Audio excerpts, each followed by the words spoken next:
Welcome to the Bio Girl Health Show with Carol Newman. Do you want the energy and vitality you need to fully enjoy your life and all of its possibilities? Carol Newman can help teach you how to nourish your body with healthy organic living, keeping you beautiful inside and out.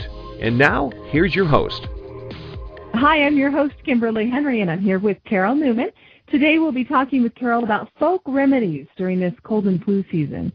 But before Carol joins us, I just want to remind you that if you have questions or comments for Carol during the show or anytime, you can send your questions on Twitter using our hashtag, BioGirlHealth.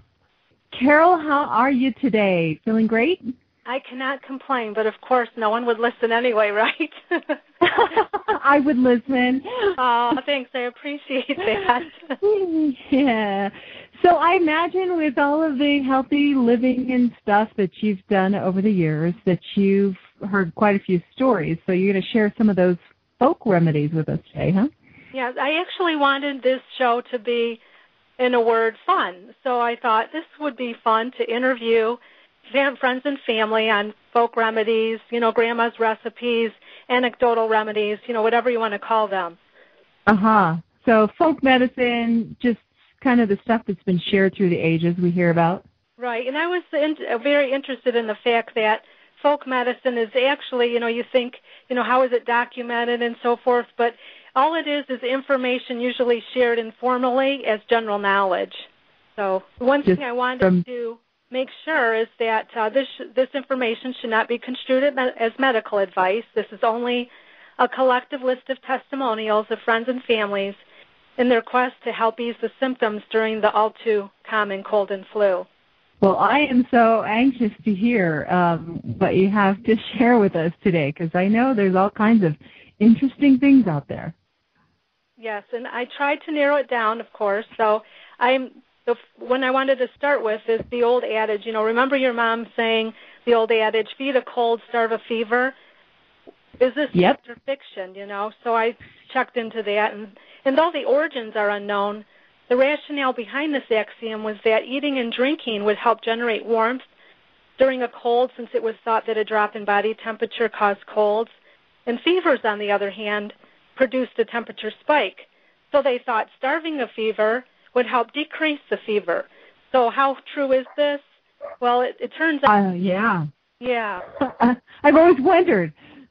I did too. So I found out that experts at Duke's University's Division of General Internal Medicine, they actually cautioned against putting too much faith in the saying, feed a cold, starve a fever.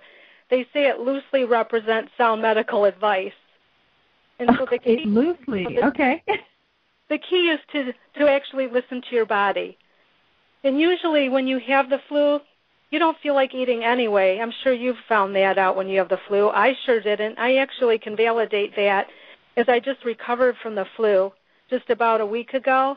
And when I was supposed to eat something, I started out by drinking the broth of the chicken soup. I didn't even eat the vegetables because I couldn't hold anything down.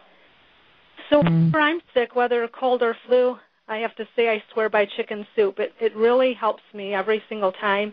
Not only is the soup comforting, but it seems to clear, any congestion or clears out any of the mucus. And I always remember my grandma. She was famous in our family for her chicken soup. She said it was good for what ails you. And interestingly enough, what my grandma used to say has been proven by scientific medicine.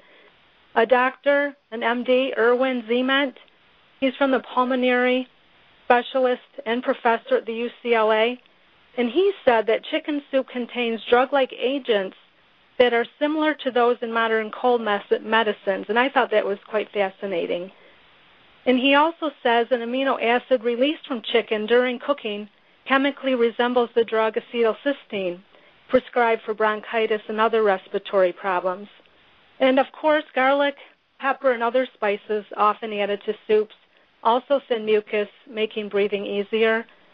And I also found out that another doctor, Stephen Renard, MD, chief of pulmonary medicine at the University of Nebraska Medical Center in Omaha, he demonstrated in his lab that neutrophils showed less tendency to congregate after he added samples of the soup to the neutrophils. He theorized that chicken soup acts as an inflammatory. And, of course, it was done in a lab, but to me the proof is in the pudding. I mean, it's not going to hurt you to eat any chicken soup. So, and I found that it really helps make it better. I have to say that I found that it helps me too, and I'm constantly battling wanting to keep the sinuses clear. So chicken soup and all kinds of clear fluids, I think, really do work to calm that down. So you mentioned, Carol, the term that I'm not really familiar with. It's neutrophils. Neutrophils, they actually are the most common type of white blood cell essential for fighting disease. So neutrophils are what our body generates to fight off when we have disease. So you were saying that the chicken soup helps those neutrophils. Yes, it helps them from congregating so they can do their job instead of all being in a clump, so to speak. Huh. Interesting. So does it matter how you make your chicken soup? Well, if anyone's interested, Dr. Stephan Renard actually gave his recipe for his grandmother's soup that he used in the lab when he did his experiment. And the recipe is as follows: 1 baking chicken, 1 package of chicken wings, 3 large onions, 1 large sweet potato, 3 parsnips, 2 turnips, about 12 large carrots, about 6 celery stems, and 1 bunch of parsley, and salt and pepper to taste. My friend Carmen, she says adding a little garlic wouldn't hurt at all, and she swears by garlic. And I have to admit, whenever I'm sick, because I've known her for like 12 years, whenever she's been around me, she never catches it. So she actually did an experiment. When I was sick recently, she purposefully ate off my soup spoon when I was eating the chicken soup, because she actually made the chicken soup for me.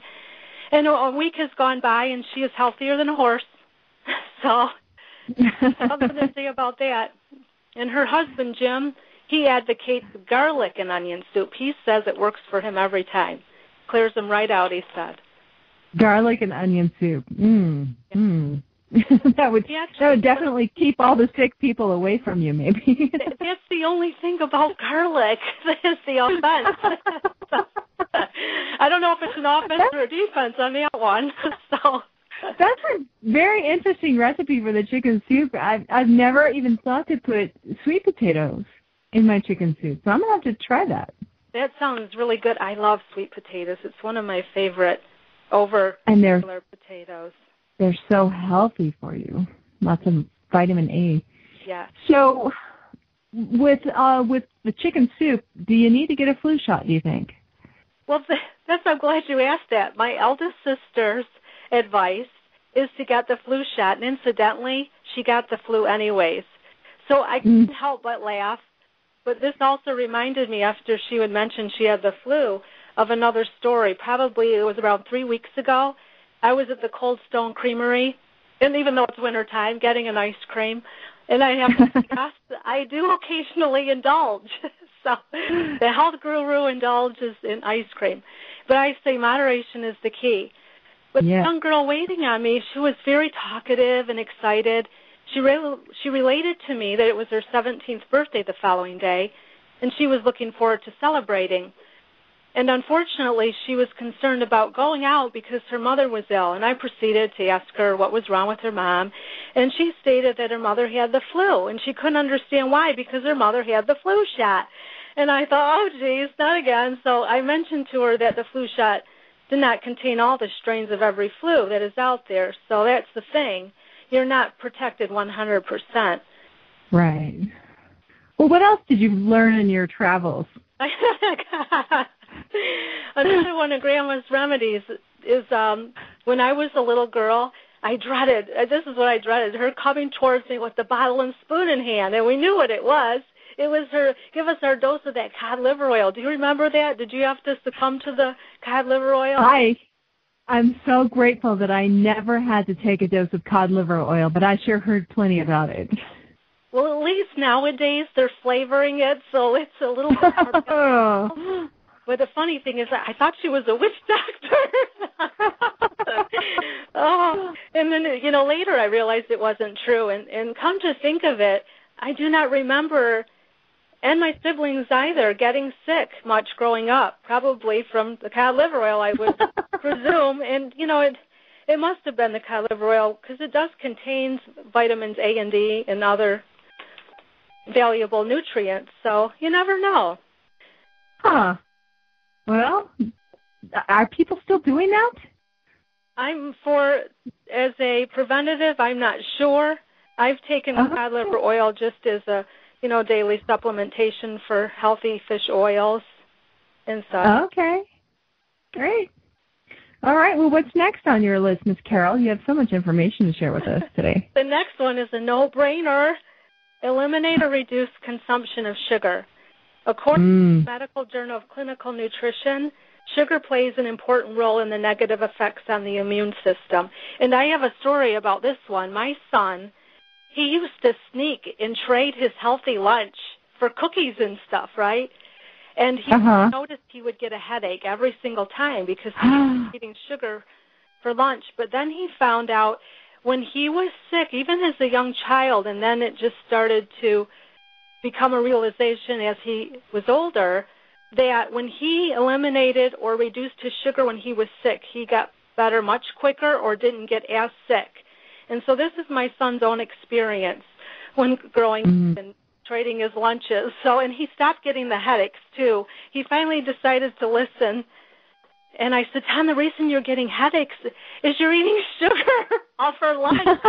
He's foregoing his sandwich and his healthy fruit, and he was eating cookies and chips. So that sugar will do it to you, right? Yeah. So do you take anything? So you said you take some cod liver oil. Is there any other things that you take during cold and flu season that kind of just build up your immune system so you don't get sick in the first place? Yes, I do, actually. During the cold and flu season, along with taking my Doc's Best multivitamin, I take Extra C. Oh, okay. Vitamin C, yes. You take a vitamin C supplement? How do you choose? There's so many out there. There's so many vitamins and nutrients out there. You're so right about that. I actually personally take Synergy Pure Vitamin C. And the reason for this is that it contains carefully hand-harvested, wild-crafted camu berries, and they're very highly concentrated. In a proprietary process that safeguards all the natural occurring vitamin C, the bioflavonoids, and other valuable cofactors. It also contains wild-crafted amla berries.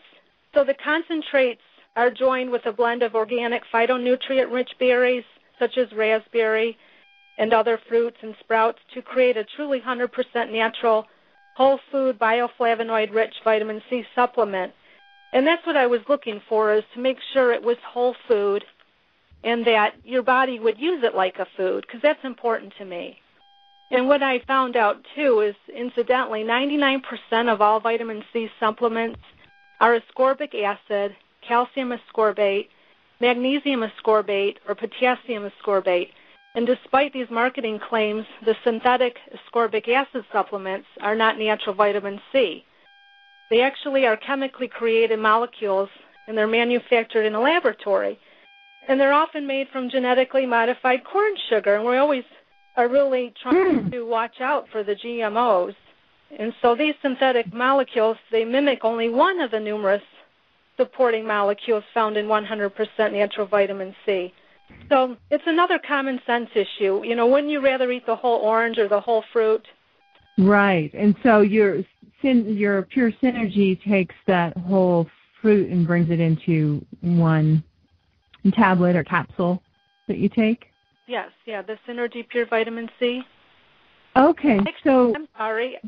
You can get it in capsule, but I prefer the powdered form, because what I like to do is I put a quarter teaspoon in my drinking water that I put in my glass bottle, so I'm sipping on it throughout the day, so it's almost like time-released, because I'm sipping on my water with the vitamin C in it. Or I'll add it to, say, if I make homemade applesauce, I might sprinkle a quarter teaspoon in my applesauce. Oh, nice. That's a nice way to do it. So I've got a website here that you had sent me earlier. Is this the one, synergypurevitaminc.com? Yes. That's correct. So www